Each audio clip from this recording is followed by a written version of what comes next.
al-Ma'arij, the ways of ascent. With the name of Allah, the most gracious, the ever merciful. A solicitor solicited the punishment which is bound to befall. Let him know there will be none to ward it off from the disbelievers. It shall come from Allah, the master of the ways of ascent, which even enable a person to rise higher and higher, so why not solicit His grace? The angels and the spirit of the faithful ascended to Him in a day the measure of which is equal to 50,000 years. So while waiting, patiently persevere, an admirable and graceful persevering. They think it, the day of judgment, to be far off, but we know it to be near at hand.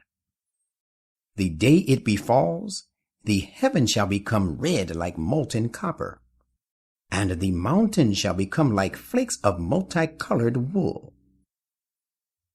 No warm friend will inquire after a warm friend, though they will be placed in sight of one another. The guilty person would wish to redeem himself from the punishment of that day, even by offering his children as ransom. The guilty will gladly sacrifice his wife and his brother to redeem himself, and even his kinsfolk who gave him shelter in time of distress. And by offering all that is on the earth put together, thinking if only thus he might deliver himself from the punishment. By no means, he can never be redeemed. Surely it, the punishment you are warned against, is a blazing fire, stripping off the skin even to the extremities of the human body. It will claim the person for consumption who drew back from accepting the truth and turned away, refusing to obey. It will claim him who amassed wealth and withheld it. Verily, such a person is impatient and miserly by nature. He loses heart and becomes fretful when evil afflicts him, but is niggardly when good falls to his lot. Different, however, is the case of those devoted to prayers, those persons who remain constant and steadfast in their prayers,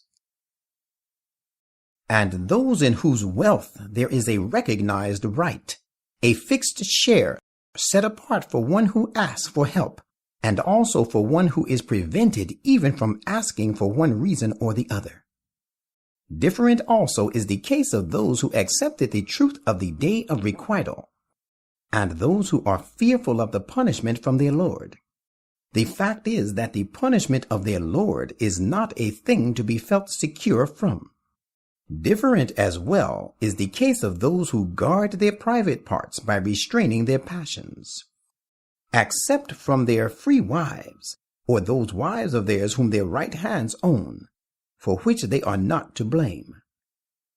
But it is those who seek to satisfy their lust in any other way excepting that of marriage that are the transgressors.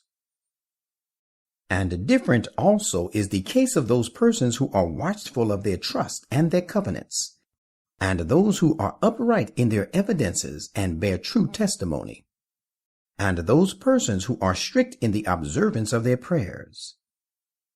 All these mentioned shall be dwelling in gardens, honored and treated generously. What is wrong with those who disbelieve, that they come running headlong towards you, from the right hand and from the left, from all directions, in various parties? Does each and every one of them covet to be admitted to the garden of bliss? No, never shall they enter it. We have created them for that substantial purpose, the worth of which they know, to discharge their obligations to God and people and to themselves. But nay, I call to witness the Lord of the East and the West.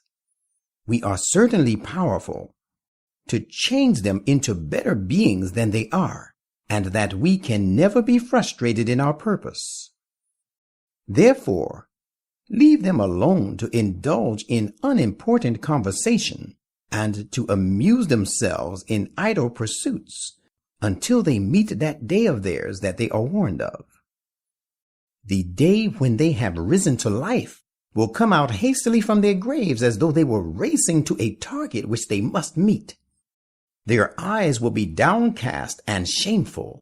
Humiliation will be overwhelming them.